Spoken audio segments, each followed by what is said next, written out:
शरीराय गुणमण्डिताय गुणेशानाय धीमहि गुणातीताय गुणाधीशाय गुणप्रविष्टाय धीमहि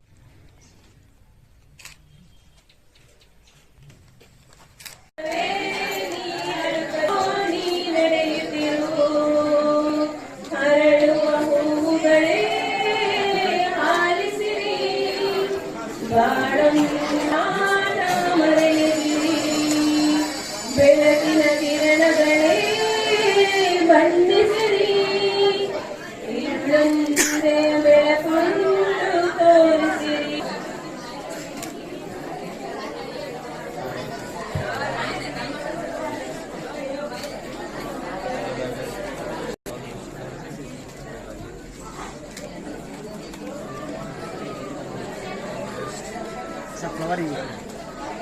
फ्लावरी के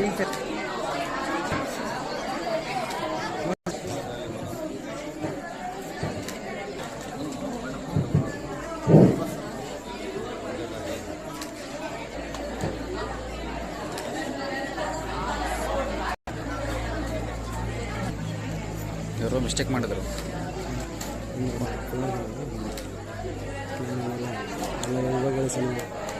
ಹೇಳ್ತೀನಿ ಬಸ್ರ ಸರ್.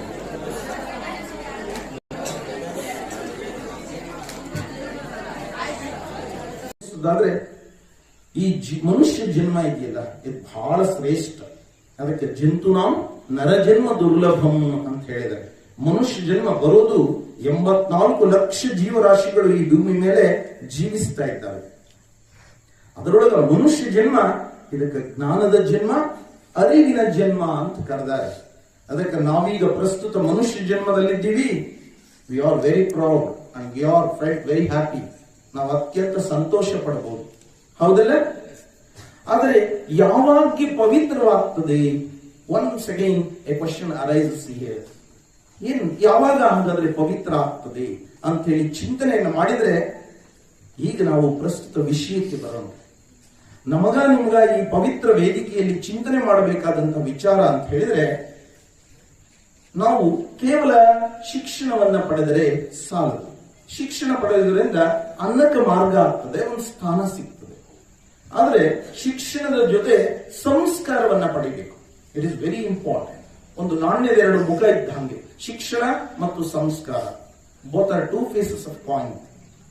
ಅದಕ್ಕೆ ನಾವು ಶಿಕ್ಷಣವನ್ನ ಶಾಲೆಯಲ್ಲಿ ಗುರುಗಳೊಂದಿಗೆ ಪಡಿತೀವಿ, ಸಂಸ್ಕಾರವನ್ನು ಸಹ ಗುರುಗಳಲ್ಲಿ, ಗೃಹಗಳಲ್ಲಿ, ಈ ಗುರು ಹಿರಿಯರಲ್ಲಿ ಹೊಂದಲೇಬೇಕು.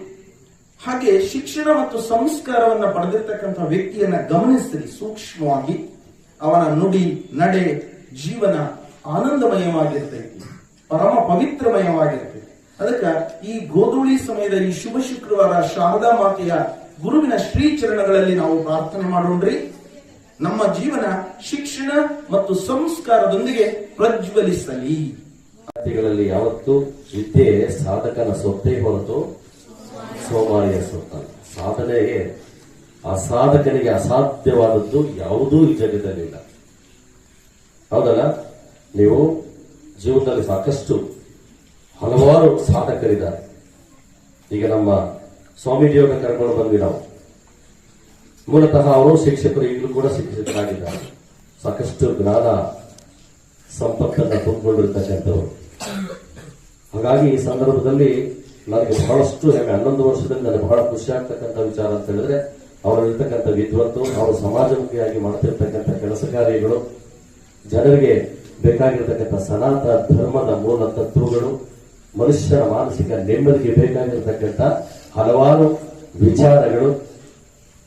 ಎಷ್ಟೇ ನಮ್ಮಲ್ಲಿ ಹಣಕಾಸಿದ್ರು, ಶ್ರೀಮಂತರಾಗಿದ್ದರೂ ಕೂಡ ಮಾನಸಿಕ ನೆಮ್ಮದಿ ಅಂತದ್ದಿಲ್ಲ. ಮಠ ಮಾನ್ಯಗಳಲ್ಲಿ ಇಂಥ ನಮ್ಮ ವಿದ್ವತ್ಪೂರ್ಣ ಸ್ವಾಮೀಜಿಯವರ ಕೆಲವೊಂದು ನುಡಿಮುತ್ತುಗಳು ನಮ್ಮ ಮನಸ್ಸಿಗೆ ನೆಮ್ಮದಿಯನ್ನು ಕೊಡುತ್ತವೆ. ಬದುಕಿಗೆ ಪೂರಕವಾಗಿರ್ತಕ್ಕಂಥ ಅಥವಾ ನಮ್ಮೆಲ್ಲ ಸಮಸ್ಯೆಗಳಿಗೆ ಪರಿಹಾರವನ್ನು ಕೊಡ್ತಕ್ಕಂಥ ಒಂದು ಶಕ್ತಿ ಅವರ ಭಾಷಣಗಳಲ್ಲಿ, ಅವರ ನುಡಿಮುತ್ತುಗಳಲ್ಲಿ ಇದೆ ಅಂತಕ್ಕಂಥ ಮಾತನ್ನು ಈ ಸಂದರ್ಭದಲ್ಲಿ ಹೇಳಲಿಕ್ಕೆ ಬಯಸ್ತೇನೆ. ಹಾಗಾಗಿ ನಮ್ಮ ಇಷ್ಟೊಂದು ವಿದ್ವತ್ಪೂರ್ಣ ಗುರೂಜಿಯವರ ನಮ್ಮ ವೇದಿಕೆ ಮೇಲೆ ಅವರ ಮಧ್ಯದಲ್ಲಿ ಕೂತ್ಕೊಳ್ಳೋದಕ್ಕೆ ನಾನು ಬಹಳ ಹೆಮ್ಮೆ ಅನ್ನಿಸ್ತದೆ ಈ ಸಂದರ್ಭದಲ್ಲಿ. ಅದು ಕೂಡ ಶುಕ್ರವಾರ ಸರಸ್ವತಿ ಪೂಜೆ ಮಾಡಿದ್ದೀವಿ. ವಿಶೇಷವಾಗಿ 10ನೇ ತರಗತಿ ಮಕ್ಕಳಿಗೆ ಸಾಕಷ್ಟು ಅದ್ಭುತವಾದಂತಹ ಮಾತುಗಳನ್ನು ಹೇಳಿದರು. ಬದುಕಿನಲ್ಲಿ ತಂದೆ ತಾಯಿಗಳಿಗೆ ನೀವು ಹೇಗೆ ವಿಧೇಯರಾಗಿರಬೇಕು, ಶಾಲೆಗೆ ಕಲಿಸಿದ ಗುರುಗಳಿಗೆ ಹೇಗೆ ನೀವು ಕೃತಜ್ಞತೆಯನ್ನು ಸಲ್ಲಿಸಬೇಕು, ಭವಿಷ್ಯದಲ್ಲಿ ಯಾವ ರೀತಿ ಬದುಕಬೇಕು, ಭವ್ಯ ಭಾರತದ ಭಾವಿ ಪ್ರಜೆಗಳಾಗಿ ಹೇಗೆ ಜೀವನವನ್ನು ಸಾಧಿಸಬೇಕು ಅಂತೇಳಿ ಅದ್ಭುತವಾದಂತಹ ಮಾತುಗಳನ್ನು ಹೇಳಿದರು.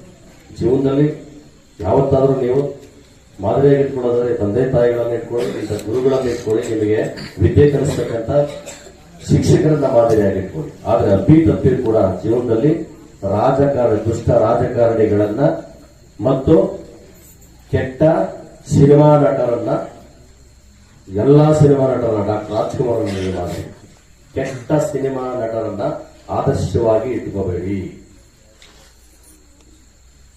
ಅದೇ ರೀತಿಯಾಗಿ ನಮ್ಮ ಪೂಜಾರೂಪದಲ್ಲಿಯ ಸಿದ್ಧಾರೂಢ ಸ್ವಾಮೀಜಿಗಳ ಮಠವೂ ಸಹ ನಿಮ್ಮೆಲ್ಲರ ಆಶೀರ್ವಾದಕ್ಕೆ ಎಲ್ಲ ಜಾತಿ ಧರ್ಮವನ್ನ ಮರೆತು ಆ ಒಂದು ಮಠಕ್ಕೆ ಸೇವೆ ಮಾಡಿ ಅದು ಒಂದು ನಮ್ಮ ತಾಲೂಕಿನಲ್ಲಿ ಒಂದು ಅದ್ಭುತವಾದಂತಹ ಒಂದು ಸಂಸ್ಥೆಯಾಗಿ ಬೆಳೆದು ಅಲ್ಲಿಯೂ ಸಹ ಸಮಾಜದಲ್ಲಿ ಕುಟುಂಬಗಳಿಗೆ ಮತ್ತು ವಿದ್ಯಾರ್ಥಿಗಳಿಗೆ ಒಳ್ಳೆಯ ಶಿಕ್ಷಣ ಮತ್ತು ಮಾರ್ಗದರ್ಶನವನ್ನ ಸುಖಿ ಕುಟುಂಬಕ್ಕೆ